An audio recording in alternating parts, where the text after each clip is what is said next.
Every day he would cook a bowl of the most expensive Korean instant noodles, but he never took a single bite, only using it to take photos and post online. The reason he wasted it like this was to hide his true identity as a criminal. For 8 years in a row, he had taken the life of one stranger every year, but thanks to this bowl of noodles, the police still had no idea he existed, and even the victim's parents remained unaware. That was because the phone he used to post online belonged to the victims, and each time he set the location to a foreign country, perfectly creating the illusion that they were still alive. And his method of targeting was also very unusual, because he always had to get the victim's phone first, so he would usually look for his target on late-night buses, where people who were drunk or exhausted would inevitably drop their phones. Although this method was a bit slow, it was the safest and least likely to draw suspicion. Only after he had accessed all the information from the phone's owner would he finally make his move. And this time, the owner of the phone he picked up, the one destined to become his next target,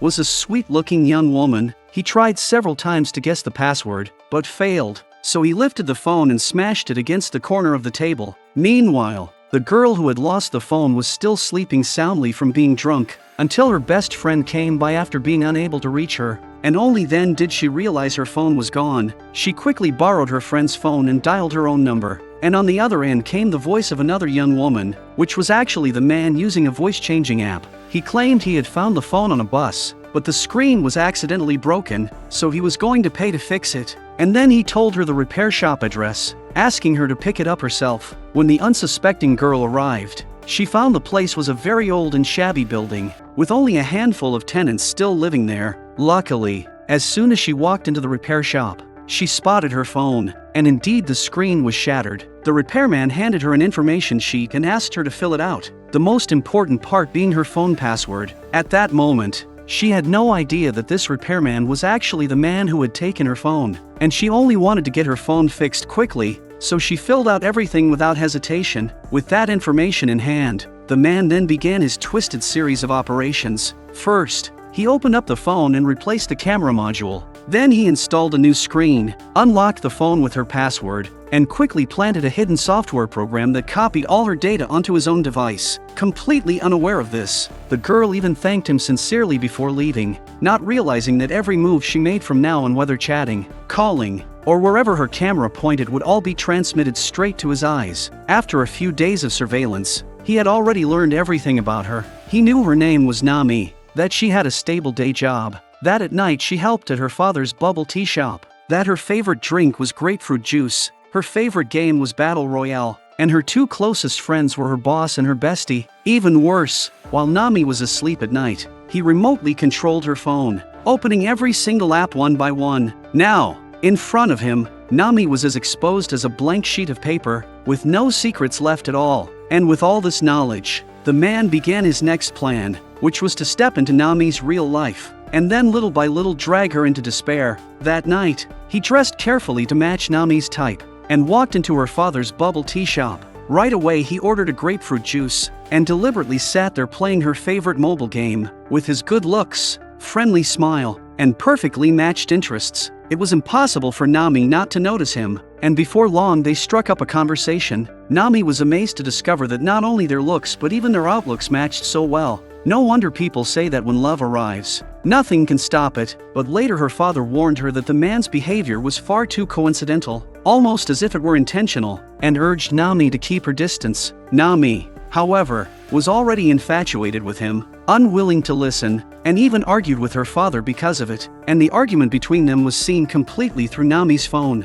giving the man a clear view, so he decided to deal with the troublesome father first. Coincidentally, that very night, Nami's best friend came to stay over, and the two of them kept chatting without touching their phones. Taking advantage of this, the man secretly controlled Nami's phone, first sending her father a text of apology, then attaching a link, saying it was a game his friends were playing and asking for help. Her father didn't think much of it, since he was happy to see his daughter apologizing, but he had no idea that the link was the man's malicious software, which would install itself once opened. Afterward, by monitoring the father's phone, the man learned that a package he had ordered had arrived, so he disguised himself as a delivery worker and placed the box at the door in advance. When the father stepped outside to collect it, the man suddenly appeared from behind and knocked him unconscious with a brick. With the father taken away, rain began to pour from the sky, and that very downpour exposed bodies the man had buried in the mountains. The police immediately started digging through the night, and in one spot they uncovered 8 corpses, their fingerprints destroyed and their faces burned with acid,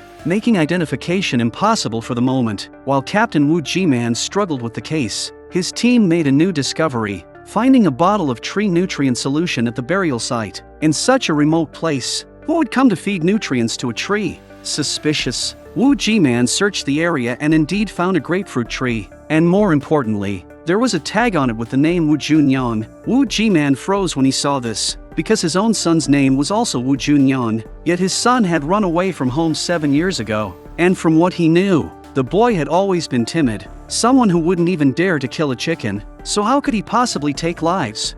But nothing is ever absolute, so he decided to try contacting his son to ask if that grapefruit tree was his. Late at night, he secretly took his wife's phone, because his own relationship with his son was so bad that he had no contact information, hoping to find something in her messages. To his shock, he discovered that his wife had been in constant contact with their son, and that the boy often asked her for money or for kimchi to be mailed to him. Following the mailing address, Wu Ji-man tracked him down and slipped quietly into the shop. But as soon as he entered, he was stunned. On the table sat nail polish in the exact same color as that on one of the bodies, and in the photos on the wall, the girl's face looked almost identical to one of the victims. He opened the wardrobe and found piles of clothing from different people, and the suitcases were full of similar belongings. Seeing this, Wu Ji-man quickly pulled out his phone and took photos of everything. At the same time, the man who had taken Nami's father returned home, but when he tried to unlock the door, he noticed that the red string he left on the frame had fallen,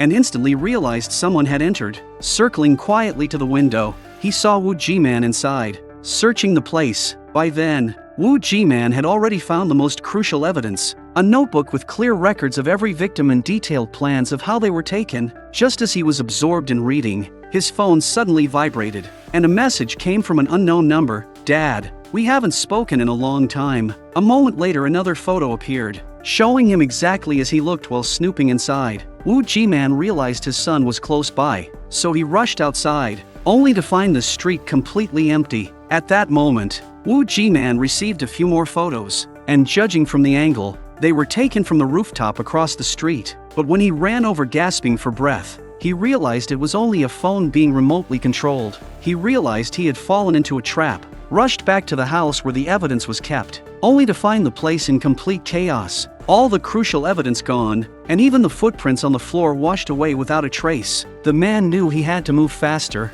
He had to eliminate Nami before the police caught up with him. But Nami had no idea. She was still at home sound asleep with her best friend, and when she finally stretched and woke up, she laughed at her friend's funny sleeping posture and reached for her phone to take a picture, only to freeze in shock. Her boss had called her 78 times, and now it was already past 11 in the morning. Without time to wonder why her alarm didn't go off, she quickly got dressed, jumped into a taxi, and picked up her phone to explain, but then discovered something even more terrifying. All her social media accounts had exploded. The company group chat was filled with curses, and every single one was directed at her, because after she had fallen asleep last night, someone used her phone to expose all of her company's secrets online, hurl insults at her boss, and humiliate all of her coworkers. By the time Nami rushed to the office in a panic, her coworkers were already waiting for her.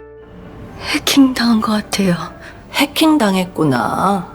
퇴사하신다길래 미리 정리해놨어요. 지금 제가 바로 경찰에 신고할게요. 누가 그랬는지 알아내면은. 적당히 좀 하지.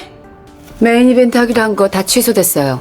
반품 신청도 계속 들어오고 있고요. 진짜 제가 그런 거 아니에요. 저 못 믿으시는 거예요? 망한 회사가 다시 살아나기라도 하니? 범인 잡아서 이거 다 돌려놓을게요. Seeing that Nami had completely fallen out with her boss, the man crossed out the boss's name on his list, leaving only her best friend as the next target. The two women then went to the police station, but in cases like this, they needed hard evidence of the hacking, otherwise the police couldn't file a case. Helpless, Nami turned for help to the man she had met at the bubble tea shop, because he had said he worked in cybersecurity. At this point, Nami still didn't know her father had been kidnapped by him, and when they met, the man first asked about her phone's battery consumption, and after learning it drained twice as fast as usual, he bluntly pointed out the problem, saying her phone had been implanted with spyware. a program capable of monitoring everything, but Nami hadn't installed anything recently. So how did it get there? The man told her he would analyze it again once they got back to her company, and then give her the results. Sensing that he was hiding something, Nami followed him after he left. And this time the man finally spoke directly. 혹시 누구랑 사세요? 저요? 아니, 범인 때문에 그러는 거라서 오해하지 마시고요. 왜 그러시는데요? 제가 솔직하게 말씀드릴게요. 그 설치돼 있는 스파이웨어 있잖아요. 나미 씨 말대로 다운받은 흔적이 없어요. 이게 무슨 말이냐면 누군가가 나미 씨 폰에 몰래 직접 설치를 했다는 말이죠. 그리고 이 파일 자체도 위치 추적이랑 도청이 목적이라서 원격 조정은 못 하거든요. 무슨 말씀이신지. 그러니까 어젯밤에 몰래 나미 씨 폰을 누군가가 만졌다는 뜻이죠. 그래서 인스타도 그렇게 올리고 문자도 그런 식으로 보내버리고 알람이랑 벨소리도 끄고요. 근데 혼자 사신다고 하셨으니까 제가 그럼 추론을 한번 해보면 누군가 몰래 남의 씨 집에 들어가서 그 짓만 하고 도망갔다는 말이 되거든요. Hearing this, Nami immediately suspected her best friend, because last night she hadn't invited her over. It was her friend who had insisted on staying the night. Even more coincidentally, when her friend saw that Nami was gone for a while, she tried peeking through the window, which in Nami's mind only confirmed her suspicion. Without hesitation, she confronted her friend face to face. Her friend was furious, saying she had been running around trying to help ever since the trouble started, only to be accused in return. Her kindness completely misunderstood, but thinking about it, maybe it made sense. After all, the same person who exposed the boss and insulted coworkers was now accusing her best friend, so the friend refused to tolerate it anymore, and the two of them broke off their relationship on the spot. 다시는 연락하지 마. Watching her friend leave the cafe in tears, the man knew his plan to drive a wedge between them had succeeded, and now getting rid of Nami would be effortless. But before he could make his move, something unexpected happened to Nami. In just 3 days, she had lost her job, lost her best friend, and fallen out with her father, completely breaking down, blaming it all on her phone, and in her anger she smashed it to the ground. Staring at the shattered screen, she suddenly remembered that the repairman had once handled this phone, so she rushed to bring 2 police officers to the repair shop, only to run into Wu Ji-man, who had followed the clues to the same place. When they compared their information, Nami finally realized that the repairman, the one who had picked up her phone, and the one who had checked it for viruses, were all the same person, but at this point she only thought of him as a twisted voyeur obsessed with other people's lives. She never imagined he could be a serial killer, and Wu Ji-man himself could not be 100% sure his son was the culprit, so he did not tell Nami about it. After discussing it, the two of them planned to set a trap, letting Nami pretend she knew nothing and lure the man into her home, while Wu Ji-man would be waiting to capture him. Since Nami's phone was turned off, the man had no idea of their plan, and soon he arrived downstairs at Nami's apartment. But Wu Ji-man grew impatient, and after seeing only a figure from behind, before the man even entered Nami's place, he was ready to have his colleagues arrest him. At that moment the man tried to call Nami, and from the screen he caught sight of Wu Ji-man. Realizing the danger, he attempted to slip away quickly, but a colleague blocked his path in time. What no one expected was that when the man turned his head, Wu Ji-man froze on the spot. 가만히 있어. 준영이요? 저 그런 사람 아닌데요? 경찰이세요? 신고가 들어서 왔는데 용의자로 착각을 해가지고.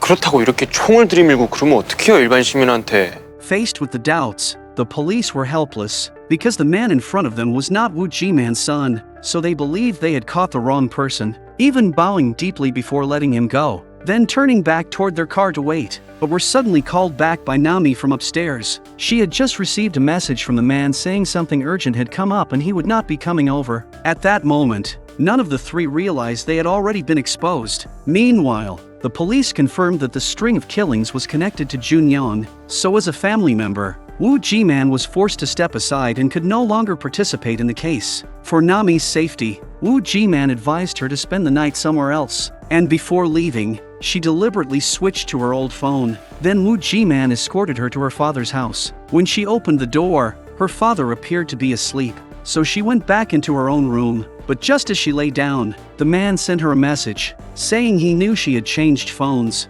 and he gave her a number, ordering her to call it right away. Nami replied with a single Y, and immediately a phone began vibrating nearby. She dialed the number in disbelief, only to hear the vibration coming from the ceiling, which frightened her into running out of the room to her father's bedroom, pulling back the blanket, only to find a pillow in the bed. Nami locked the door and tried to call the police, but the number she had just pressed disappeared, and her phone began taking pictures on its own. It turned out the man had already slipped into her apartment while she was at work, originally just to observe her more closely, but then discovered an old phone in the drawer, and helpfully bugged that one too, never expecting it would now become useful. Next, the man began playing a recording of Nami's earlier argument with her father, when she insisted on meeting the man and ignored her father, filling her with guilt and pushing her to find him. Following the sound, she reached the living room, where the man was already waiting, and he immediately showed her a video of her father tied up. With no choice, Nami obeyed, first sending Woo Ji-man a message that she was safe, then handing her phone over to the man. 나한테 이렇게까지 하는 이유가 뭐야? 내가 뭘 잘못했는데? 네 폰 내가 주웠으니까. 뭐? 아니 뭐 대단한 이유가 필요한 거야? 겨우 그딴 이유 때문에 이러는 거라고? 아니 그러니까 왜 이렇게 소중한 걸 아무데나 떨어뜨리고 다녀. 그래서 이제 어떻게 할 건데? 그러니까 그건 이제 네 주변 사람들이 정해줄 거야. 지금부터 24시간 내로 여기에 저장되어 있는 수많은 사람들 중에서 한 명이라도 연락이 오면 살려줄게. 근데 남이야. Knowing no one would contact her now, she realized her only chance of survival might be the knife in her hand. But just as she was about to act, the man suddenly said he needed to use the bathroom, and walked inside. Nami quickly grabbed a weapon, planning to attack when he came out. But strangely, he did not close the door, summoning her courage. She peeked in, and to her horror saw her father bound inside the bathtub, looking as if he had been unconscious for a long time. Left with no choice, Nami surrendered. The man tossed her a roll of tape, ordering her to tie her legs, and Nami immediately bound herself tightly. Then he ordered her to turn around, kneel with her hands behind her back, and when she hesitated for just 2 seconds, he turned on the faucet and let cold water flow over her father's head. Terrified he might drown, Nami followed the orders, and her hands were bound as well. Even worse, the man discovered her hidden knife, and as punishment for concealing it, he turned on the water full force, leaving Nami screaming desperately, begging for her father's life, promising she would do anything if he let him go. Hearing this, the man grew excited, and since she was willing to cooperate, he decided to ease up a little. 그럼 네가 죽여?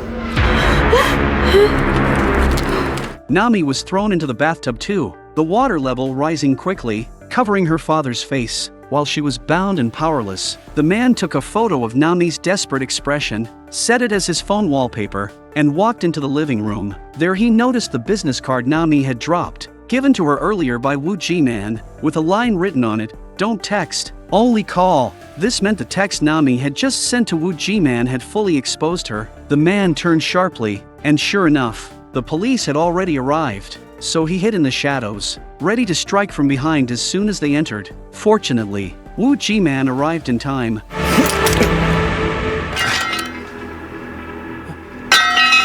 This monster who had taken 8 lives was finally caught, and under Woo Ji-man's furious interrogation, the truth came out. His son had been murdered by the man on the 3rd day after running away, and ever since then, the man had used Junyang's identity to commit his crimes. When Woo Ji-man sifted through the belongings and found his son's phone, the wallpaper was the image of his son's final moments, and at that, he could no longer hold back his rage, first beating the man violently, then pointing a gun at him, but in the end his last shred of reason stopped him from pulling the trigger. Meanwhile, Nami was rescued from the bathroom, but her father, who had nearly drowned, seemed beyond saving. Looking at the man's arrogant grin in the living room, Nami's eyes turned sharp, and she secretly slipped the officer's gun, slowly stepping forward until she was face to face with him.